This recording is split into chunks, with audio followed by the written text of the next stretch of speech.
Hello, creative friends. This is Joy. So, this is a travel journal cover that I decided to make. I actually had this idea for a while and decided to do this. I had a couple of these journals that I purchased, and then I made a couple more the same size just using regular mixed media paper and scrapbook paper to kind of match the journals that I had bought. And then I got two other pieces of scrapbook paper, and this is two-sided scrapbook paper, and decided to do the cover out of it. So here I measured the size of the journals so that I could get the size of the cover correct. And here I'm just making sure that that's going to fit. And I made the top and the bottom a half-inch taller than the journals because you need a little bit of room for the eyelets and the string that you're going to put on this journal. And then I figure out the size that I want the spine to be. So that's what I'm doing here. I'm marking off the size that I want the spine, and then I cut that off. And then I take the other piece of scrapbook paper and I do the same. I make sure that the size of the cover is the right size, and I crease it with my bone folder and get a good crease in there. And then I measure out the size of the spine, which on this one is 2 inches, and then I cut that off. And I decided I wanted the spine to overlap so that it would be stronger since it's going to be overlapping. And the reason why I did this is because, for one, a 12 by 12 sheet of paper wasn't going to be big enough to make this whole cover. I was hoping that I could make the cover with just one 12 by 12 sheet of paper, but I found out that I could not. And so I decided to do it like this, and that way once I piece these two together, then it'll, be, for the most part, seamless. So it'll just look like one cohesive cover. And so then I had these self-sealing adhesives that I got from the office supply store, and it's the self-sealing laminate sheets. And so I peeled off the backing on the laminate sheet, the first one, and I actually had to use four of them because, again, they weren't big enough to cover the whole cover with one sheet. And I decided I wanted to overlap on the spine again with these self-adhesive laminate sheets, so that way, again, it adds more stability to the spine. And it was easier for me to lay these down on my mat and then line up the spine on the laminate sheet and press it down than it was to try to stick it on top. However, for the top part, I was going to have to stick it on top, and you'll see here I kind of messed up on that first one and got some creases in there, and I tried to scrape them out with a card, but I couldn't get them out. So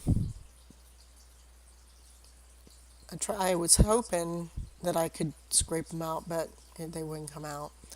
And so here, the other sheet, I tried to be more careful, line it up, and then just slowly, pressed it down. And so that turned out much better with no creases or wrinkles in it.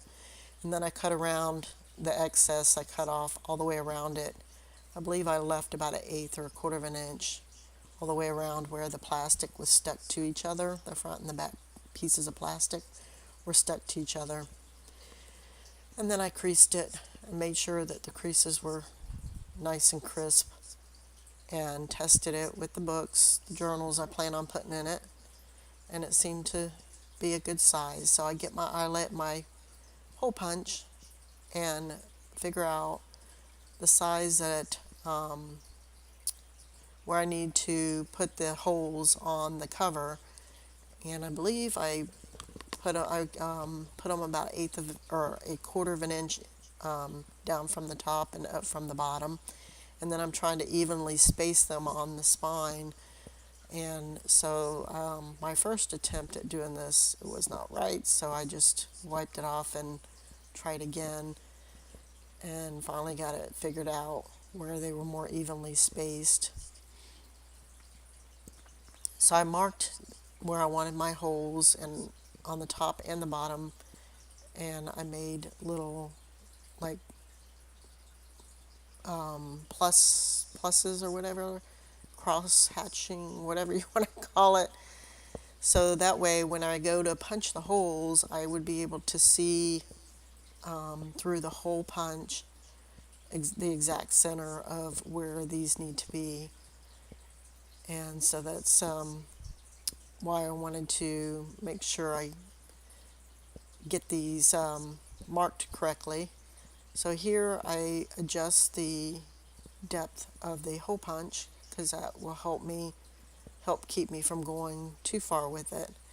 And the paper was getting stuck in the hole, so it was making it hard for me to see. And on one of the holes, I actually punched it a little off. It wasn't exactly, but oh well, things that happens.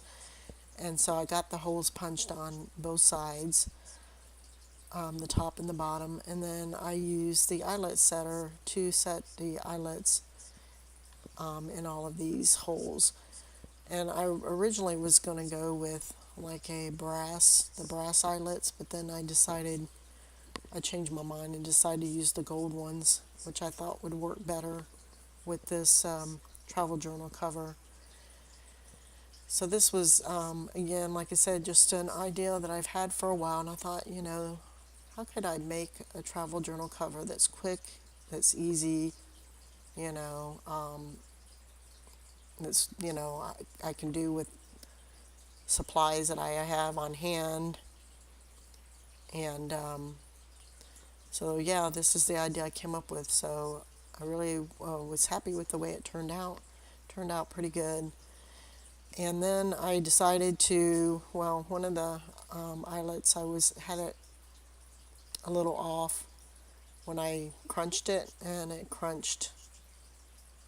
didn't set properly, so I had to get my needle nose pliers to try to bend it and get it fixed.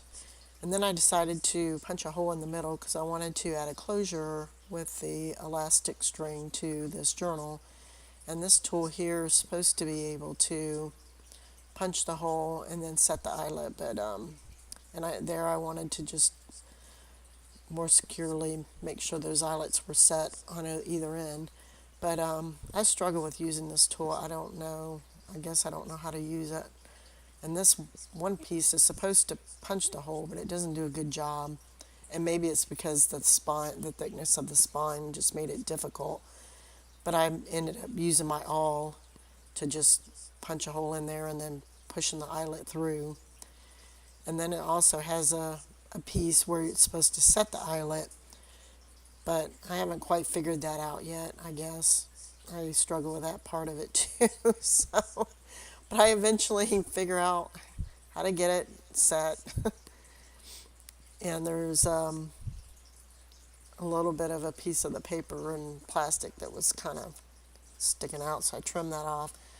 And then I proceed with stringing it up and still trying to get those wrinkles out, but yeah, I never could get them out. So if you happen to decide to make one for yourself, just learn from my mistake and be a little bit more careful so you don't get those wrinkles in there. And so yeah, here I string it up and I just go back and forth from one end to the other and then come back the other way. Really simple. It's you can I could have used any number of strings, but yeah, since I have four books, I decided to do 4 strings. And then you want it taut, but not so much where it's pulling the ends in, but you do want it taut enough so that when you put your journals in there, they're not flopping around too much. So I tie it really tight and then trim it, and I add a little bit of glue to the knot just because I want to make sure that it's not going to come undone. I always like to do that when I knot things like this because, yeah, you want to make sure they're going to last and they're not going to come undone. And then I put the closure in there. I figure out what size string I need to go around it and fold it in half, tie a knot, stick it through that center eyelet. And I do end up having to adjust this because it's a little too loose after I get the journals in there. And then I put the journals in the cover. And two of these journals, like I said, were purchased and they have lined paper, and the other two I made and used scrapbook paper that matched, so that way it's all matching. So there you go. That's the travel journal that I created. Hope you liked the video. If you do, you can give me a thumbs up. You can also subscribe to my channel to see more, or you can leave a comment. I'd love to hear from you. I hope that this was helpful and that you guys try this yourself. I really like the way that this turned out. And again, still could not get those wrinkles out. You think I would be able to get them out, but I could not. So I thank you guys for stopping by and watching my video, and we'll talk to you later. Bye-bye.